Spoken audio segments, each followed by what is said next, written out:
ఎఫ్‌డియా, mutual ఫండ్సా, స్టాక్సా లేదా ఇన్స్యూరెన్సా? దేని ద్వారా మనం ఫాస్ట్‌గా 1,00,00,000 ఎర్న్ చేయగలం? ఈ వీడియోలో ఆ 4 కంపేర్ చేసి ఏది ఎలా పనిచేస్తుంది, దేంతో ఎంత అమౌంట్ ఎర్న్ చేయొచ్చు అనేది తెలుసుకుందాం. Let's go.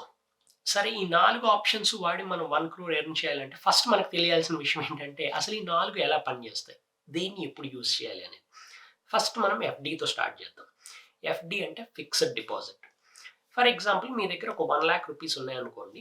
మీరు ఫిక్స్డ్ డిపాజిట్ తీసుకోవడానికి మీ బ్యాంక్‌కి వెళ్లి వాళ్ళ దగ్గర ఫిక్స్డ్ డిపాజిట్ చేస్తే ఈ 1,00,000 మీకు మీ బ్యాంక్ వాళ్ళకి ఇస్తారనమాట. వాళ్ళు మీకు ప్రతి నెల గాని, ప్రతి 3 మంత్స్‌కి గాని, ప్రతి 1 ఇయర్‌కి గాని ఎంతో కొంత ఇంట్రెస్ట్ పే చేస్తారు. యూజువల్‌గా ఆ ఇంట్రెస్ట్ రేట్ ఏంటి అనేది మీరు తీసుకునే ఎఫ్‌డిని బట్టి, అప్పుడున్న కరెంట్ ఎన్విరాన్మెంట్ డిపెండ్ అయి ఉంటుంది.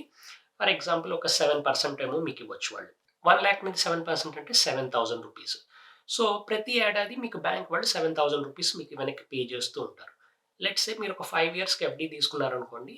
మీరు ఇనీషియల్‌గా 1,00,000 బ్యాంక్‌కి ఇస్తారు. ప్రతి ఏడాది వాళ్ళు మీకు 7,000 పే చేస్తూ ఉంటారు. End of the fifth year me 1,00,000 rupees కూడా మీకు వెనక్కి ఇచ్చేస్తారనమాట. సో, అట్లా ఎఫ్‌డీస్ పనిచేస్తాయి. ఎఫ్‌డీలోనే రకాలుంటాయనమాట. కొన్ని కొన్నేమో ప్రతి నెల మీకు ఇంట్రెస్ట్ పే చేస్తాయి. కొన్ని కొన్ని ప్రతి ఏడాది, ప్రతి 3 నెలలకి అలా పే చేస్తాయి.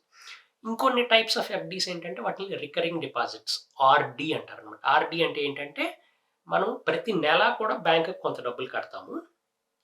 ప్రతి నెల కడుతూ ఉంటే బ్యాంక్ వాళ్ళు దాని మీద ఇంట్రెస్ట్ కాలిక్యులేట్ చేసి అక్యుములేట్ చేస్తారనమాట. ఎండ్ ఆఫ్ ద 3 ఇయర్సో, 5 ఇయర్సో మీరు కట్టిన తర్వాత ఆ టోటల్ అమౌంట్ ఎంతైతే ఉంటుందో లంప్ సమ్ అది మీకు కాలిక్యులేట్ చేసి బ్యాంక్ వాళ్ళు పే చేస్తారు. సో, నేను నా ఎర్నింగ్ టైమ్‌లో ఉన్నప్పుడు నేను చాలా సార్లు ఎఫ్‌డీలు తీసుకున్నాను. ఎఫ్‌డీతో అడ్వాంటేజ్ ఏంటంటే మనకి ఎంతైతే వాళ్ళు ఇంట్రెస్ట్ రేట్ చెప్తారో అంత గ్యారంటీగా పే చేస్తారనమాట. సో, ఒక రకంగా చూసుకుంటే very secure option. But at the same time ఏంటంటే, మీ డబ్బులు అండర్ యుటిలైజ్ అయ్యే అవకాశం గూడా ఉంది. ఫర్ ఎగ్జాంపుల్ బ్యాంక్ వాళ్ళు 7% పే చేస్తానన్నారనుకోండి.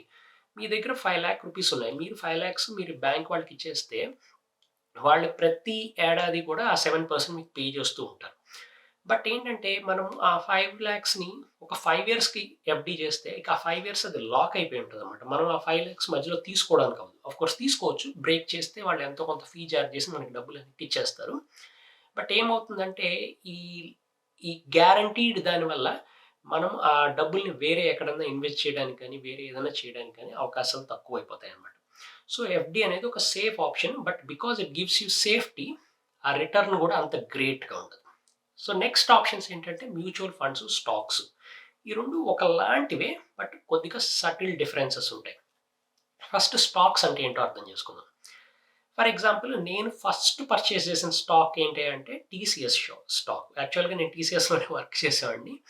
సో, నేను ట్రేడింగ్ అకౌంట్ ఓపెన్ చేసిన తర్వాత ఫస్ట్ కొనుక్కున్న స్టాక్ టీసీఎస్. స్టాక్ అంటే ఏంటంటే, ఇప్పుడు ఏదైనా ఒక కంపెనీ ఉందనుకోండి. టీసీఎస్సో, ఇన్ఫోసిసో లేదంటే ఐటీసీనో ఏదో ఒకటి మీ ఫేవరెట్ కంపెనీ ఏదైనా తీసుకోండి.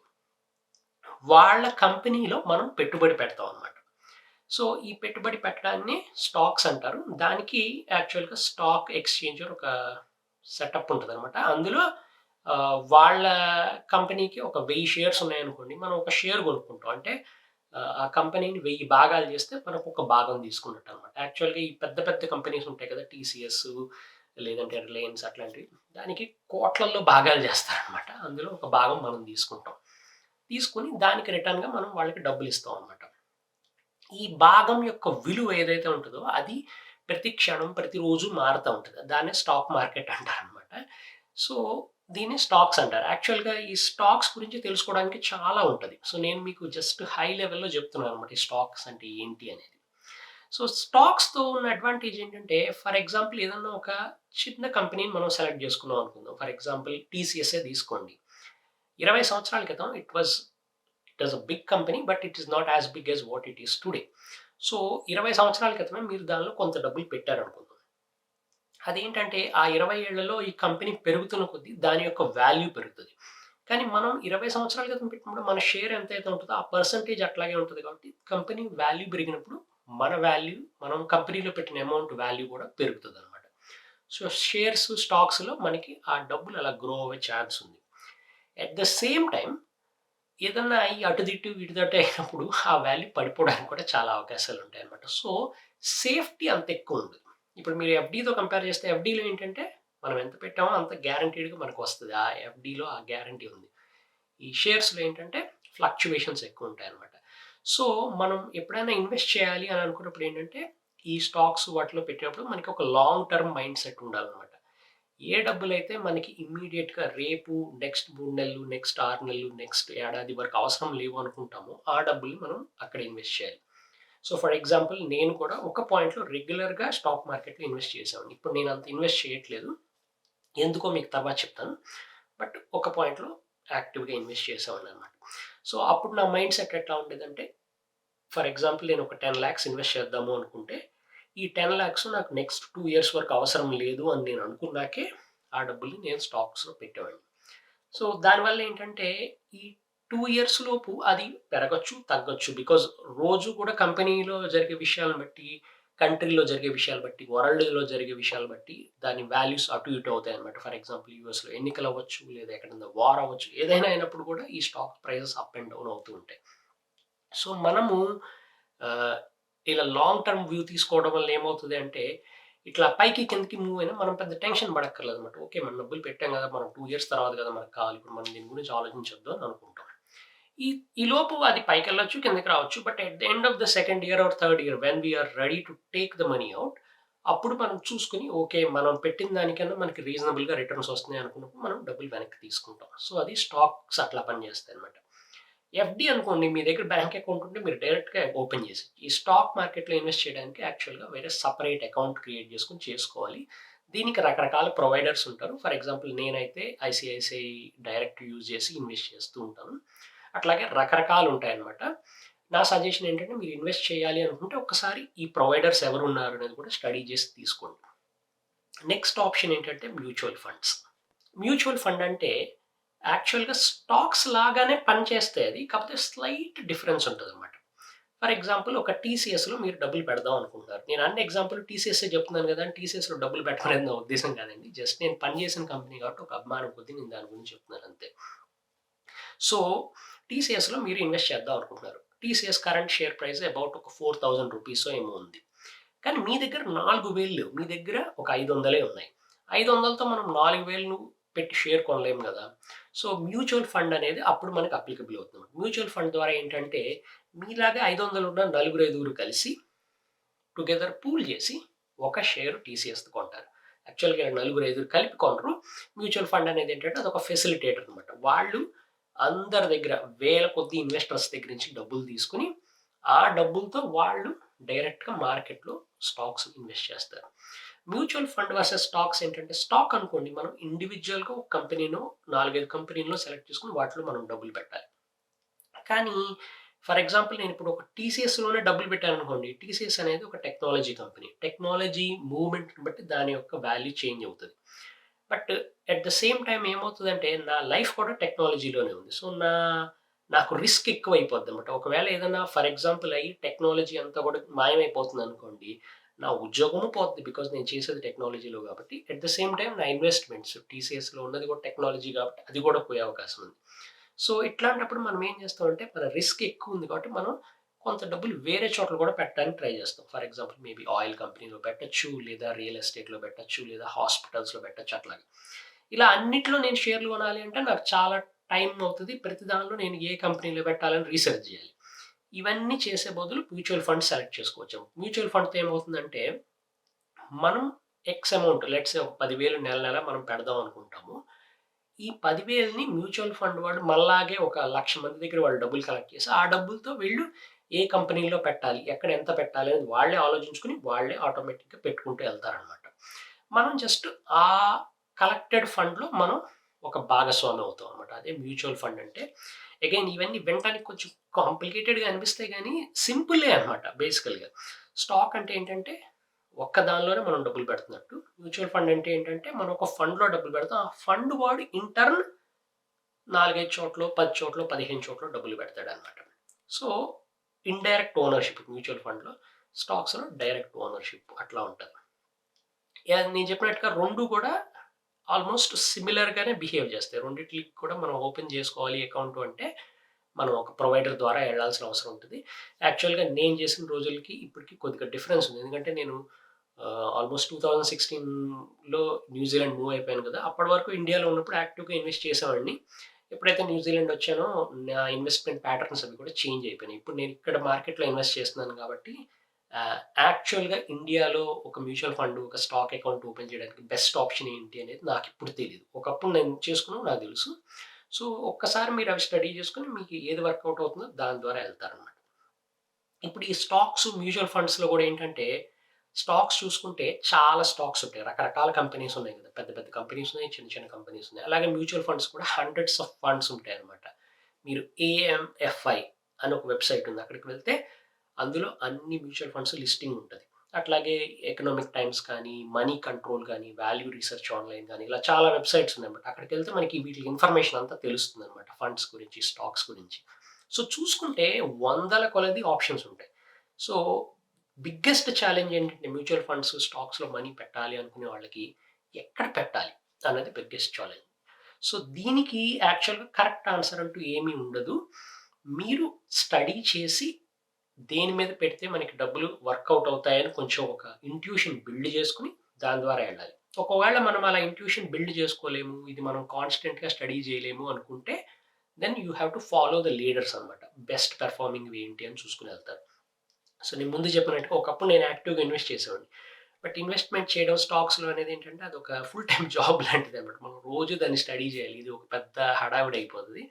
అండ్ ఆన్ టాప్ ఏంటంటే మన దగ్గర లిమిటెడ్ టైమ్ ఉంటది కాబట్టి మనం దీన్ని స్టడీ చేస్తామా? లేదా మన ఫ్యామిలీ మీదే టైం పెడతామా? మన జాబ్ మీద టైం పెడతామా? అనేది కూడా కొంచెం కాంప్రమైజ్ చేయాల్సొస్తది.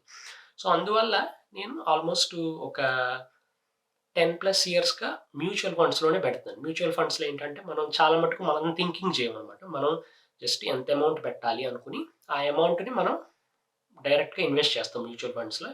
ఇక ఎక్కడ పెట్టాలి అనేది వాళ్ళు చూసుకుంటారు. కాపోతే ఇప్పుడు ఒక ప్రాబ్లమ్ ఏంటంటే మ్యూచువల్ ఫండ్స్ కూడా ఒక 4, 500 రకాల మ్యూచువల్ ఫండ్స్ ఉన్నాయి. అందులో ఎక్కడ పెట్టాలి అనేది కూడా మనం ఆలోచించుకోవాలి. సో, నేను ఫాలో అయ్యే మైండ్ సెట్ ఏంటంటే, ఆ ఫండ్ హౌస్ ఒక రిలయబుల్ హౌస్ అయి ఉండాలి. అంటే అది ఏదో జస్ట్ నిన్నో, మొన్నో సెటప్ చేసిన దాంట్లో అయితే నేను పెట్టను. ఇంకొకటి ఆ ఫండ్‌లో చాలా ఎక్కువ డబ్బులు ఆల్రెడీ ఇన్వెస్ట్ అయ్యి ఉండాలి. జస్ట్ నిన్నో మొన్నో స్టార్ట్ అయిన ఫండ్స్‌లో ఏంటంటే ఒక 5 క్రోర్సో, 10 క్రోర్సో ఉంటాయన్నమాట. దీన్ని అసెట్స్ అండర్ మేనేజ్మెంట్ ఏయుఎం అంటారు. సో, ఆ ఏయుఎం అనేది ఒక రీజనబుల్ నంబర్ అయి ఉండాలన్నమాట. ఒక 5,000 క్రోర్సో, 10,000 క్రోర్సో అలాగా. ఎంత ఎక్కువుంటే అంటే వాళ్ళ దగ్గర అంత ఫండ్స్ ఉన్నాయి కాబట్టి వాళ్ళు యాక్చువల్‌గా వాళ్ళు కొద్దిగా రిస్క్ తీసుకొని కొద్దిగా బెటర్‌గా ఇన్వెస్ట్ చేయడానికి అవకాశం ఉంది. సో, అట్లాంటి చోటకి నేను ఆలోచిస్తాననమాట. అండ్ 4, 5 చోట్ల ఈ 4, 5 వెబ్‌సైట్స్ ద్వారా ఆ ఫండ్స్ గురించి నేను తెలుసుకొని, ఓకే. వీళ్ళ రిటర్న్స్ ఎట్లా ఉన్నాయి? వీళ్ళ ఎక్స్‌పెన్సెస్ ఇట్లా ఉన్నాయి. వీళ్ళ పోర్ట్‌ఫోలియో ఇలా ఉంది అని అర్థం చేసుకున్నాక, ఇది బాగుంది అనుకుంటే అందులో నేను డబ్బులు పెడతాను. యాక్చువల్‌గా ఈ వీడియో ద్వారా నేను మీకు ఏ విధమైన రికమెండేషన్ ఇవ్వాలని అనుకోవట్లేదు. Again that is not my intention. Just ఇవేంటి ఈ ఆప్షన్స్ ఏంటి అనేది వరకు చెప్దామని అనుకున్నాను. యాక్చువల్‌గా దేనిలో పెట్టాలి అనేది ఏంటంటే అదొక హోల్ చాప్టర్ అన్నమాట. అండ్ దాని గురించి తెలుసుకోవడానికి రకరకాల dedicated websites, certified financial advisers వాళ్ళు ఉంటారు. వాళ్ళ ద్వారా వెళ్ళటం బెటర్ రాదర్ దెన్ ఒక పర్సనల్ ఎక్స్‌పీరియన్స్ ద్వారా కాకుండా. బట్ ఇన్ఫర్మేషన్ అయితే నేను ప్రొవైడ్ చేస్తాను. ఎందుకంటే ఇది నేను నేర్చుకున్నదే and I want to share this. So, mutual funds, stocks అట్లా పనిచేస్తాయి. తర్వాత ఎగ్జాంపుల్ ఏంటంటే ఇన్స్యూరెన్స్. ఇది ఇంకొక పాపులర్ కేటగరీ. ఇన్స్యూరెన్స్‌కొచ్చేటప్పటికి అందరూ చేసే మిస్టేక్, నేను కూడా చేశాను ఈ మిస్టేకు. ఏంటంటే ఇన్స్యూరెన్స్ అనేది ఒక హెవీలీ మార్కెటెడ్ ఐటెమ్ అనమాట. ఆహ్, మీరు ఆల్మోస్ట్ ఎక్కడ చూసినా ఇన్స్యూరెన్స్‌కి సంబంధించిన ప్రొడక్ట్స్, మార్కెటింగ్ హెవీగా జరుగుతా ఉంటది. ఆ మార్కెటింగ్ వల్ల ఏమవుతదంటే, ఒక్కొక్కసారి మనం ఇన్స్యూరెన్స్‌ని తప్పుగా అర్థం చేసుకుంటాం. ఇన్స్యూరెన్స్ యొక్క పర్పస్ ఏంటంటే, లెట్స్ సే మీరు క్రికెట్ ఆడదాం అనుకున్నారనుకోండి. క్రికెట్ ఆడాలి అంటే మనకేమేం కావాలి? బ్యాటు, గ్లౌసు, ప్యాడ్స్ అవి కావాలి. అట్లాగే గార్డ్ కూడా కావాలి. ఫర్ ఎగ్జాంపుల్ ఇన్స్యూరెన్స్ అనేది ఒక గార్డ్ లాంటిదనమాట. మీ దగ్గర గార్డ్ ఉందనుకోండి, దానివల్ల మీరు ఒక 4 6 కొట్టలేరు. మీకేమన్నా యాక్సిడెంట్ అవ్వకుండా మాత్రం ఇది ఆపగలదు. జస్ట్ బికాజ్ మీ దగ్గర గార్డ్ ఉంది కాబట్టి మీరు బెటర్‌గా కూడా క్రికెట్ ఆడలేరు. దీని పర్పస్ ఏంటి అంటే మిమ్మల్ని ప్రొటెక్ట్ చేయడం. ఇట్లాంటిదే ఇన్స్యూరెన్స్ కూడా. ఇన్స్యూరెన్స్ యొక్క పర్పస్ మనల్ని ప్రొటెక్ట్ చేయడం వరకే. ఇన్స్యూరెన్స్ వాడి మన యొక్క రిటర్న్ పెంచడానికి అవ్వదు. కాకపోతే మార్కెటింగ్ అనేది ఎక్కువ జరుగుతది కాబట్టి ఇన్స్యూరెన్స్‌లో చాలా ప్రొడక్ట్స్ క్రియేట్ అయినాయన్నమాట. వాళ్ళందరూ ఎలా చెప్తారంటే ఇన్స్యూరెన్స్‌లో మీరు డబ్బులు పెడితే మీ డబ్బులు పెరిగే అవకాశం ఉంది. మీకు రూ. 1000 పెడితే మేము రూ. 1,00,000 ఇస్తాం. ఇట్లా చెప్తారన్నమాట మార్కెటింగ్ వల్ల. బట్ రియాలిటీ ఏంటంటే insurance is a guard. So use it to protect yourself rather than making money. So for example, simple example చెప్తాను చూడండి. ఇన్సూరెన్స్లో రకాలు ఉంటాయి. హెల్త్ ఇన్సూరెన్స్ ఉంది. హెల్త్ ఇన్సూరెన్స్ మీకు తెలిసే ఉంటుంది. మీరు ఉద్యోగం చేస్తున్నా లేదంటే మీ ఫ్రెండ్స్ ఫ్యామిలీలో ఎవరో ఒకరికి ఇది ఉండే ఉంటుంది కదా. హెల్త్ ఇన్సూరెన్స్ అంటే ఏంటంటే మీరు నెలనో ఏడాదో ఒక ప్రీమియం కడతారు, 15,000 10,000. మీకు ఏదన్నా అయితే, మీకు ఒక జ్వరము లేదంటే టచ్ వుడ్ ఏదన్నా అయితే మీరు హాస్పిటల్కి వెళ్తే మీకు హాస్పిటల్కి అయ్యే ఖర్చుల్లో కొంత అమౌంటో ఎక్కువ అమౌంటో ఇన్సూరెన్స్ వాళ్ళు పే చేస్తారు. ఇది హెల్త్ ఇన్సూరెన్స్. సో ఇది క్లియర్గానే ఉంది కదా. అట్లాగే లైఫ్ ఇన్సూరెన్స్ అంటే ఏంటంటే మీరు ఏడాదికి ఇంత అని పే చేస్తారు. మీకేమన్నా అయ్యి మీరు కనుక చనిపోతే మీ నెక్స్ట్ ఆఫ్ కిన్స్, మీ వైఫ్కో మీ పిల్లలకో ఎవరో ఒకరికి వాళ్ళు ఆ అమౌంట్ పే చేస్తారు. సో ఫర్ ఎగ్జాంపుల్ మా నాన్నగారు ఇన్సూరెన్స్ తీసుకున్నారు. ఆయన చనిపోయినప్పుడు ఆ డబ్బులు మా మదర్కి వచ్చి which helped us in my childhood studies అనమాట. సో ఇన్సూరెన్స్ యొక్క పర్పస్ అదేంటంటే మిమ్మల్ని ప్రొటెక్ట్ చేస్తుంది. కాకపోతే ఇన్సూరెన్స్లో జరిగే మార్కెటింగ్ వల్ల ఇన్సూరెన్స్లో డబ్బులు పెడితే డబ్బులు పెరుగుతాయని అనుకునే వాళ్ళు కూడా చాలామంది ఉంటారు. ఇలా నేను అనుకున్నాను ఎంగేజెస్లో, అండ్ ఇవాళకి కూడా చాలామంది అలా అనుకుంటూ ఉంటారన్నమాట. సో ఈ అపోహ తొలగిపోవాలన్నమాట. అఫ్కోర్స్ ఇన్సూరెన్స్లో పెడితే డబ్బులు పెరగడానికి అవకాశం ఉంది, అలాంటి ప్లాన్స్ కూడా ఉన్నాయి. కాకపోతే దాన్ని ఆ మార్గానికి ఉపయోగించకుండా, ఎలాగైతే మనం గార్డ్ను మనం ప్రొటెక్ట్ చేసుకోవడానికి వాడుతున్నామో దాంతో 4, 6 కొట్టలేం కదా, అట్లా ఆలోచించారనుకోండి మీకు బెటర్ ఆఫ్ అవడానికి అవకాశం ఉంది. సో ఇవైతే ఈ 4 ఆప్షన్స్. ఎఫ్డి అంటే మనం డబ్బులు బ్యాంక్లో పెడతాం, ఎంతో ఇంట్రెస్ట్ వస్తుంది. స్టాక్ మార్కెట్, మ్యూచువల్ ఫండ్స్ అంటే ఏంటంటే మనం డైరెక్ట్గా కంపెనీలో భాగస్వాములు అవుతాం, లేదా ఎవరైనా భాగస్వామి అయితే మనం వాళ్ళ దగ్గర భాగస్వామ్యం తీసుకుంటాం అనమాట. మ్యూచువల్ ఫండ్ అంటే అది. సో ఈ రెండిట్లో మనం ఆ కంపెనీ యొక్క భవిష్యత్తు మీద మనం బెట్టింగ్ చేస్తున్నట్టు ఒక రకంగా చెప్పుకోవాలంటే. నేను ఇవాళ నీకు 1000 రూపాయలు ఇస్తాను, నీ వాల్యూ పెరిగితే ఆ 1000 10,000 అవుతుంది కాబట్టి నాకు మళ్ళీ 10,000 వస్తాయి. ఇట్లా ఆలోచిస్తాం అనమాట మనం. కాకపోతే పెరగడానికి తరగడానికి కూడా అవకాశం ఉంది. సో రిస్క్ ఉంది కాబట్టి మనం ఒక లాంగ్ టర్మ్ వ్యూ తీసుకుని నాకు ఏ డబ్బులైతే ఇమ్మీడియట్గా అవసరం లేదో ఆ డబ్బులు నేను అక్కడ పెట్టడానికి ఆలోచించవచ్చు అనమాట. ఇది పెరిగే అవకాశం ఉంది కాబట్టి పెరిగినప్పుడు ఆ రిటర్న్ మనకి ఉపయోగపడుతుంది. సో ఇప్పుడు ఇది అర్థమైంది కాబట్టి ఈ 4 ఆప్షన్స్ వాడి మనం 1 crore సంపాదించడానికి ఎంత టైం పడుతుంది అనేది కూడా చూద్దాం. నేను ఒక ఎక్సెల్ స్ప్రెడ్షీట్ చేశాను దీని గురించి. సో అది చూపిస్తాను, దాంతో మీకు ఎక్స్ప్లెయిన్ చేస్తాను. సో ఇక్కడ చూసారంటే నేను ఒక క్యాలిక్యులేటర్ లాంటిది బిల్డ్ చేశాను. ఇందులో లెట్స్ సే నేను ప్రతి నెల 20,000 పెడదాం అనుకుంటాను. అంటే number of times per year 12, amount నేను 20,000 పెడదాం అనుకుంటున్నాను. నేను ఈ ఆప్షన్స్ అన్ని కంపేర్ చేద్దాం అనుకున్నాను. ఫిక్స్డ్ డిపాజిట్ నాకు 7% వస్తుందని తెలుసు. సో 7% పెట్టాను. మ్యూచువల్ ఫండ్ నేను సెలెక్ట్ చేసుకున్నది వాళ్ళ రిటర్న్స్ అనాలిసిస్ ప్రకారం, హిస్టారికల్ అనాలిసిస్ ప్రకారం ఒక 11% వస్తుంది అని అనుకుంటున్నాను. స్టాక్స్లో కనుక పెట్టగలిగితే 12% వస్తుంది అని నేను అనుకుంటున్నాను. ఇన్సూరెన్స్, యూలిప్ ఫండ్స్ అంటారు, యూనిట్ లింక్డ్ ఇన్సూరెన్స్ ప్లాన్స్. అంటే ఏంటంటే ఇన్సూరెన్సే బట్ అందులో కొంత అమౌంట్ వాళ్ళే మళ్ళీ ఒక మ్యూచువల్ ఫండ్లో పెడతారనమాట. దాన్ని యూలిప్ అంటారు. అందులో పెడితే నాకు ఒక 8% వస్తుందని నేను అనుకుంటున్నాను. రియల్ ఎస్టేట్ అయితే 7%. ఇంకో 2 ఆప్షన్స్ పెట్టాను. మీరు ఏదో పేరు రాసుకోండి, బిట్ కాయినో లేదంటే గోల్డో, మీకు ఏదైతే అది కంపేర్ చేసుకోవాలనుకుంటే అది పెట్టుకుని దాని అమౌంట్ ఎంత ఇక్కడ రాస్తారు. ఇక్కడ నేను టైం టు 1 crore క్యాలిక్యులేట్ చేశాను. ఎన్ని సంవత్సరాలు పడుతుంది, మీరు నెలకి 20,000 చొప్పున పెడితే ఏడాదికి 12 సార్లు ఎన్ని సంవత్సరాలు మీరు 1 crore రీచ్ అవ్వగలరు. సో ఫర్ ఎగ్జాంపుల్ ఫిక్స్డ్ డిపాజిట్లో అయితే నాకు 20 years పడుతుంది అనమాట. ప్రతి నెల నేను 20,000 పెట్టుకుంటూ వెళ్తే 20 years తర్వాత నాకు 1 crore 4 lakhs రీచ్ అవుతాను. ఓవరాల్గా 30 years నేను కంటిన్యూ చేయగలిగితే నాకు 2 crores 44 lakhs అవుతుంది. అది ఈ సింపుల్ క్యాలిక్యులేషన్స్ ఏనండి, ఎక్సెల్ ఫార్ములాస్ వాడి చేసింది ఇది. అదే మ్యూచువల్ ఫండ్స్లో అయితే నాకు 16 years పడుతుంది. స్టాక్స్లో కూడా 16 years పడుతుంది. 16 yearsలో డిఫరెన్స్ ఏంటంటే నాకు మ్యూచువల్ ఫండ్ అయితే 1 crore 4 lakhs అవుతుంది, స్టాక్స్లో అయితే 1 crore 15 lakhs అవుతుంది.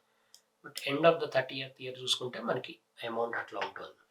అట్లా ఇన్సూరెన్స్ అయితే 19 years, రియల్ ఎస్టేట్ అయితే 20 ఏళ్ళు, ఇంకొకటి ఏదైనా అయితే 23, ఇంకొకటి ఏదైనా అయితే 15 సంవత్సరాలు. ఇట్లా నేను అమౌంట్ని బట్టి నాకు ఇంత టైం పడుతుంది అని. ఇక్కడ క్యాలిక్యులేషన్ లాజిక్ ఏంటంటే ప్రతి నెల మనం అంత అమౌంటే పెడతాం, ఆ రేట్ ఏదైతే ఉందో 7%, 12% అది కన్సిస్టెంట్గా అట్లాగే ఉంటుంది అని. యాక్చువల్గా మీకు ఇందులో చూసుకుంటే ఇమ్మీడియట్గా అర్థమైపోద్ది. 2 ప్రాబ్లమ్స్ ఉన్నాయి ఈ అప్రోచ్లో. ప్రాబ్లం నెంబర్ 1 ఏంటంటే మనం ప్రతి నెల అంత అమౌంట్ పెట్టలేకపోవచ్చు. మన లైఫ్ చేంజ్ అవ్వచ్చు, మన సర్కమ్స్టాన్సెస్ మారచ్చు, మనకి ఏదైనా ఎమర్జెన్సీస్ రావచ్చు, మనం అంత అమౌంట్ పెట్టలేము. సెకండ్‌దేంటంటే రేట్ ఏదైతే ఉందో అది కన్సిస్టెంట్‌గా అంతే ఉండదు. ఇది ఎస్పెషల్లీ ఎఫ్‌డీస్‌లో అయితే కంప్లీట్‌లీ క్లియర్. బికాజ్ ప్రతి 6 నెలలకి, ప్రతి 3 నెలలకి రిజర్వ్ బ్యాంక్ వాళ్ళు లేదా సెంట్రల్ బ్యాంక్ అని యూఎస్‌లో అయితే వేరే ఫెడ్ అని వీళ్ళు ఇంట్రెస్ట్ రేట్స్ మారుస్తూ ఉంటారనమాట. వాళ్ళు మార్చినప్పుడల్లా బ్యాంక్ ఇచ్చే ఎఫ్‌డీ రేట్ మారిపోతా ఉంటది. సో, ఆ 7% అనేది అట్లా ఉండదు. స్టాక్ మార్కెట్ సంగతయితే చెప్పక్కర్లేదు. రోజు రోజుకి విషయాలు మారిపోతా ఉంటాయి. సో, మన అజంప్షన్ ఇక్కడ కొంచెం kind of like theoretical. But ఏంటంటే దీని ద్వారా మీకొక ఐడియా వస్తదనమాట. ఓకే. ఈ కండిషన్స్ అయితే ఇంత అవుతది అని. దీని ప్రకారం ప్లస్ ఆర్ మైనస్ అటు ఇటు యేసుకొని మనం ప్లాన్ జేసుకోవాలనమాట. సో, అది. ఇక్కడ మీరు చూసుకున్నట్లయితే ఆల్‌మోస్ట్ ఏ మెథడ్‌లో ఎళ్ళినా ఈ ఎఫ్‌డీలో పెట్టినా, ఇన్స్యూరెన్స్‌లో పెట్టినా, మ్యూచువల్ ఫండ్‌లో పెట్టినా, ఏది పెట్టినా ఆహ్, సిస్టమాటిక్‌గా మనం ఒక అలవాటు ప్రకారం చేసుకుంటూ వెళ్తే, ఒక పాయింట్ తర్వాత 1,00,00,000 ఎర్న్ చేయడం అనేది హార్డ్ ఏం గాదు. జస్ట్ టైమే డిఫరెన్స్. ఎవరైనా గాని రన్నింగ్ రేస్ ఫినిష్ చేయొచ్చనమాట. ఇలా కంటిన్యూయస్‌గా చేయగలిగితే. సో, డిసిప్లిన్ అనేది మోర్ ఇంపార్టెంట్. సో, అది మీరు మైండ్‌లో పెట్టుకోవాలి. ఇక్కడ నేను కొన్ని గ్రాఫ్స్ కూడా పెట్టాను. ఈ ఫైల్ మీరు డౌన్‌లోడ్ చేసుకోవచ్చు. దీని లింక్ వీడియో డిస్క్రిప్షన్‌లో ఉంటది. ఎండ్ ఆఫ్ ద ఇయర్ 1 చూసారంటే అందరూ ఒకేలా ఉన్నారు. ఇర్రెస్పెక్టివ్ ఆఫ్ ఎక్కడ పెట్టినా ఫస్ట్ ఇయర్‌లో పెద్ద డిఫరెన్స్ ఏమి ఉండదు. ఫిఫ్త్ ఇయర్‌కి కొద్దిగా డిఫరెన్స్ వస్తోంది. బట్ ఇప్పుడు చూసుకుంటే 20థ్ ఇయర్‌కి మీకు క్లియర్ డిఫరెన్స్ తెలిసిపోతుంది. 30థ్ ఇయర్‌కి అయితే ఇంకా క్లియర్ డిఫరెన్స్ అనమాట. కొన్నిట్లో 7 క్రోర్స్ అయిన డబ్బులున్నాయి. కొన్నిట్లో 8 క్రోర్స్ అయినాయి. ఎఫ్‌డీలో పెడితే జస్ట్ 2.4 క్రోర్సే ఉన్నాయి. బట్ ఆ డిఫరెన్స్ అయితే తెలిసిపోతుంది. దీన్నే కాంపౌండింగ్ అంటారు. అంటే చక్రవడ్డీ అనమాట. మనం ఫస్ట్ ఇయర్, సెకండ్ ఇయర్ పెద్ద డిఫరెన్స్ ఉండదు. కాకపోతే ఆ వడ్డీ మీద వడ్డీ అనేది మనకు వర్కౌట్ అవ్వడం వల్ల over a period of time మనం పెట్టిన డబ్బులు బాగా ఫాస్ట్‌గా గ్రో అవుతాయి. సో, అందువల్ల డిసిప్లిన్, ఆ లాంగ్ టర్మ్ థింకింగ్, ఆ విషన్ అనేది మోర్ ఇంపార్టెంట్ దాన్ ఏ ఆప్షన్‌లో ఎళ్తున్నాం అనేది. అట్‌లీస్ట్ ఇనీషియల్ ఇయర్స్‌లో. ఒకసారి డిసిప్లిన్ వచ్చిన తర్వాత మనం దారి మార్చుకోవచ్చన్నమాట. 2, 3 ఏళ్ళు ఎఫ్‌డీలో పెట్టి ఓకే. మనకు కొంచెం కాన్ఫిడెన్స్ వచ్చింది, నాలెడ్జ్ వచ్చింది అనుకున్నప్పుడు అప్పుడు మనం వేరే దానిలోకెళ్ళిపోవచ్చు. సో, అది ఈ ఫైల్ అయితే మీరు డౌన్‌లోడ్ చేసుకోండి. నేను ఎక్సెల్‌లో వర్క్ చేస్తాను కాబట్టి ఇది క్రియేట్ చేయాలి అనిపించిందనమాట. సో, చేశాను. సో, ఇదైతే ఈ 4 ఆప్షన్స్. ఏదైనప్పటికీ కూడా ఇన్వెస్ట్‌మెంట్స్ గురించి డబ్బులు ఎలా పనిచేస్తాయి, పర్సనల్ ఫైనాన్స్ ఎలా మేనేజ్ చేసుకోవాలని తెలుసుకోవడం అనేది ఒక వాల్యుబుల్ స్కిల్ అనమాట. ఇది మనం ఎర్లీగా నేర్చుకున్నాం అనుకోండి, మన లైఫ్ లాంగ్ మనకిది హెల్ప్ అవుతూ ఉంటది. సో, నా దగ్గర కొన్ని బుక్ రికమెండేషన్స్ ఉన్నాయి. వీడియో డిస్క్రిప్షన్‌లో పెడతాను. మీకు కనుక ఇంట్రెస్ట్ ఉంటే నాకు కామెంట్ చేసి చెప్పండి. ఇంకా ఏమన్నా బుక్స్, రిసోర్సెస్ గురించి మాట్లాడాలి అంటే నేను ఇంకొక వీడియోలో నా ఫేవరెట్ బుక్స్ గురించి కూడా నేను మీకు ఎక్స్‌ప్లెయిన్ చేస్తాను. సరే, ఆల్ ది బెస్ట్ అండి మీ ఇన్వెస్ట్‌మెంట్ జర్నీలో. నేను మిమ్మల్ని మళ్ళా ఇంకెక్కడైనా కలుస్తాను. బాయ్.